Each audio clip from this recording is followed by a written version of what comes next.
Equipotential surface. अब equipotential surface क्या होता है? ऐसा सरफेस जिसके एवरी पॉइंट पर पोटेंशियल सेम होता है उसे हम इक्विपोटेंशियल सरफेस कहते हैं। किसी सरफेस पर हर पॉइंट पर क्या होता है? पोटेंशियल कांस्टेंट होता है, तो उसे हम क्या कहते हैं? इक्विपोटेंशियल सरफेस कहते हैं। देखो ये कोई सपोज यूनिफॉर्म इलेक्ट्रिक फील्ड है, यूनिफॉर्म इलेक्ट्रिक फील्ड है। अगर इसमें कोई सरफेस प्लेन शीट रखी है तो इसमें क्या होगा आपका? ये कोई प्लेन शीट है तो इसके एवरी पॉइंट पर क्या होगा? पोटेंशियल क्या होगा? सेम होगा। ऐसे ही दूसरा पॉइंट रख शीट है तो इसमें भी क्या होगा? एवरी पॉइंट पर पोटेंशियल क्या होगा? इस प्लेन शीट में सेम होगा। इसके सरफेस पर एवरी पॉइंट पर क्या होगा? पोटेंशियल क्या होगा? सेम होगा। ऐसे ही अगर हम कोई पॉइंट चार्ज, तो आपका यूनिफॉर्म इलेक्ट्रिक फील्ड है, तो अगर हम उसमें क्या करते हैं? कोई शीट रखते हैं तो उसके एवरी पॉइंट पर पोटेंशियल सेम हो जाता है, तो उसका नेचर रेक्टेंगुलर होता है। रेक्टेंगुलर नेचर होता है इसका, यानी रेक्टेंगुलर नेचर में इक्विपोटेंशियल सरफेस सेम होता है। दूसरा है आपका, अगर कोई पॉइंट चार्ज है, पॉइंट चार्ज है Q, इसके कारण जो इलेक्ट्रिक पोटेंशियल होता है यानी इलेक्ट्रिक फील्ड होता है तो ऐसा आता है। इसके कारण जो इलेक्ट्रिक क्या इलेक्ट्रिक फील्ड जो होता है वो एक सर्कुलर इमेजिन कर लेते हैं। इसकी डायरेक्शन हमेशा क्या होती है? बाहर की ओर होती है। तो इस पॉइंट पर कहो, चाहे इस पॉइंट पर कहो, चाहे इस पॉइंट पर कहो, इसके हर पॉइंट पर क्या होगा? आपका पोटेंशियल क्या होगा? सेम होगा। यानी इसका नेचर कैसा होगा? स्फेरिकल नेचर होगा। Spherical nature, spherical nature means आपने क्या किया? कोई पॉइंट चार्ज है, इसके कारण जो आपका इक्विपोटेंशियल सरफेस होगा स्फेरिकल नेचर का होगा। एवरी पॉइंट पर क्या होगा? आपका इक्विपोटेंशियल सरफेस क्या होगा? इक्विपोटेंशियल सरफेस होगा मींस हर पॉइंट पर पोटेंशियल क्या होगा? सेम होगा। कहीं भी कभी पूछा जा सकता है 1 मार्क्स में, यानी पॉइंट चार्ज के कारण कैसा स्फेरिकल सरफेस होगा? स्फेरिकल्स। और यूनिफॉर्म इलेक्ट्रिक फील्ड में हम रखते हैं कोई शीट तो उसका सरफेस रेक्टेंगुलर इक्विपोटेंशियल सरफेस होगा। नेक्स्ट है, अगर कोई लाइन है, लाइन के कारण कैसा इक्विपोटेंशियल सरफेस ड्रॉ होगा? ये लाइन है, इसके कारण जो इक्विपोटेंशियल सरफेस ड्रॉ होगा तो एक इस टाइप का होगा, एक सिलेंड्रिकल होगा। तो लाइन के कारण जो इक्विपोटेंशियल सरफेस होगा ये क्या होगा? सिलेंड्रिकल होगा। जिसके हर पॉइंट पर क्या होगा? पोटेंशियल क्या होगा? सेम होगा। कुछ ये चीजें आपको ध्यान रखनी है, जिसके किसी सरफेस के एवरी पॉइंट पर जहां पोटेंशियल सेम होता है उस सरफेस को हम इक्विपोटेंशियल सरफेस कहते हैं। इसकी कुछ प्रॉपर्टी है। पहली प्रॉपर्टी आती है आपकी, इक्विपोटेंशियल सरफेस नेवर इंटरसेक्ट। ये कभी इंटरसेक्ट नहीं करेंगे, ये सरफेस नेवर इंटरसेक्ट नहीं करेंगे। अगर करेंगे तो वहां पर पोटेंशियल अलग अलग होंगे। जैसे दो सरफेसेस हैं, इसका पोटेंशियल V है, देखो यहां पर क्या हो जाएंगे? इस पोटेंशियल अलग अलग हो जाएगा इस पॉइंट पर ये, तो तभी एक दूसरे को कभी इंटरसेक्ट नहीं करेंगे। कोई भी दो इक्विपोटेंशियल सरफेस एक दूसरे को इंटरसेक्ट नहीं करेंगे। कोई नंबर 2 प्रॉपर्टी है इसकी, ऑन इक्विपोटेंशियल सरफेस की बात करते हैं। इसके सरफेस पर देखो कोई स्फेरिकल वो ले रहा हूं मैं, ये स्फेरिकल है, इसके पॉइंट लेता हूं मैं।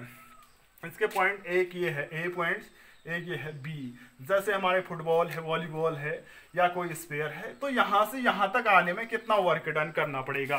तो A से B तक आने में इक्विपोटेंशियल सरफेस में एक पॉइंट से दूसरे पॉइंट तक जाने में कितना वर्क डन करना पड़ेगा? देखो यहां पर पोटेंशियल क्या है? V है, यहां पर पोटेंशियल V है, तो चेंज इन पोटेंशियल क्या होगा? Delta V is equal to 0 होगा। तो हम delta V is equal to हम पढ़ते हैं W/Q पढ़ रखा है, W/Q ये फॉर्मूला है।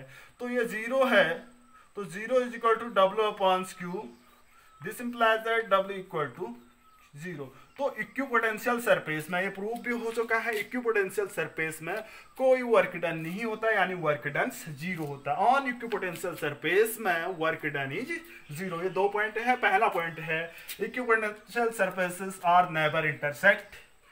दूसरा है ऑन इक्विपोटेंशियल सरफेस में कोई वर्क डन नहीं होता है। तीसरा पॉइंट है, ये 2 पॉइंट होगी। तीसरे पॉइंट की बात करते हैं हम। तीसरा पॉइंट देखो, किसी भी इक्विपोटेंशियल सरफेस से पास होने वाली या जो भी इलेक्ट्रिक फील्ड लाइन निकलती है वो सरफेस के क्या होती है, परपेंडिकुलर होती है। कोई सरफेस है इससे बाहर निकल रही है जो इलेक्ट्रिक फील्ड लाइन, ये हमेशा इस सरफेस के क्या होगी, परपेंडिकुलर होगी। इसको भी हम प्रूव कर सकते हैं, ठीक है। इलेक्ट्रिक तो कोई फील्ड हम मानते हैं ऐसा नहीं होगा, इलेक्ट्रिक फील्ड है, अगर इस सरफेस से थीटा एंगल पर इलेक्ट्रिक फील्ड निकल रहा है, हमने क्या कहा, कोई भी किसी भी इक्विपोटेंशियल सरफेस से जो भी इलेक्ट्रिक फील्ड निकलता है उस सरफेस के परपेंडिकुलर होता है, यानी 90 डिग्री पर बाहर निकलती है इलेक्ट्रिक फील्ड लाइंस। सपोज हम इसका कॉन्ट्राडिक्शन लेते हैं, थीटा एंगल पर निकल रही है, तो इसको क्योंकि इस पर आते हैं, यहां पर ई क्या है, वेक्टर क्वांटिटी है, इसको कंपोनेंट में डिवाइड करते हैं, ई साइन थीटा, और ये है आपका ई कॉस थीटा। ये ए पॉइंट है, ये बी पॉइंट है, ए और बी पॉइंट है। ये डिस्टेंस यहां से यहां तक क्या है, डिस्टेंस ए और बी के बीच की डिस्टेंस, सपोज मैं क्या कह रहा हूं, डी कह रहा हूं। ई वेक्टर क्वांटिटी है, ई क्या है, ई कॉस थीटा जो है अराउंड द सरफेस है। ये ई कॉस थीटा जो वाला है ये हॉरिजॉन्टल में, ये ई कॉस थीटा है around the surface. E cos theta is equal to around the surface जो आपका इलेक्ट्रिक फील्ड है, ये E cos theta around the surface है, ये इलेक्ट्रिक फील्ड है आपकी। तो हम जानते हैं electric field is equal to क्या होता है, E equal to F upon Q होता है, हम पढ़ चुके हैं। सिंस एफ इक्वल टू क्या है, एफ क्या होता है हम निकाल रहे हैं, work done. W equal to क्या होता है, force into displacement, force into displacement. देखो अब ई कॉस थीटा जो है आपका ये कितना है, देखो जो इलेक्ट्रोस्टैटिक फोर्स होता है, इलेक्ट्रिक फील्ड होते हैं, दोनों की एक ही डायरेक्शन होती है। तो एफ जो है ई कॉस थीटा ऐसे लग रहा है, तो ई कॉस थीटा इनटू डिस्प्लेसमेंट हमें डी दे रखा है। देखो एफ की जगह मैंने ई कॉस थीटा क्यों रखा है, क्योंकि एफ की डायरेक्शन भी यही होता है, यही फोर्स अराउंड द सरफेस लग रहा है इसका, तो ई कॉस थीटा इनटू डी हो जाता है। अब देखो हमारा वर्क डन कितना है, इतना है। देखो यहां से ई की डायरेक्शन एफ की डायरेक्शन है, ये सेम होता है, हम जानते हैं। Work done equal to E cos theta into d. हम क्या पढ़ चुके हैं, इससे पहले प्रूव कर चुके हैं, इक्विपोटेंशियल सरफेस में वर्क डन नहीं होता है, जीरो होता है। इक्विपोटेंशियल सरफेस में वर्क डन जीरो होता है, लेकिन इसमें वर्क डन इतना हो रहा है इस कंडीशन में। अगर हम इसको जीरो करते हैं तो क्या होगा, E cos theta into d is equal to zero. Electric field zero नहीं हो सकता है, जबकि डिस्टेंस जीरो नहीं हो सकता है। जीरो क्या हो सकता है, थीटा जीरो हो सकता है, तो cos theta is equal to zero.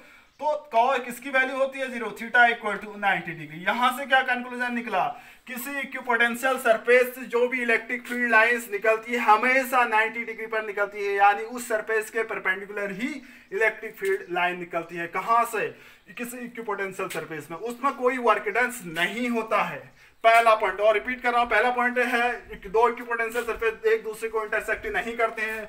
Second point है ऑन इक्विपोटेंशियल सरफेस में वन पॉइंट से दूसरे पॉइंट तक जाने में कोई वर्क डन नहीं होता है। थर्ड है आपका इक्विपोटेंशियल सरफेस से जो इलेक्ट्रिक फील्ड लाइंस निकलती है वो हमेशा सरफेस के परपेंडिकुलर निकलती है, वो इसका हम डेरिवेशन भी कर चुके हैं। ये है आपका इक्विपोटेंशियल सरफेस।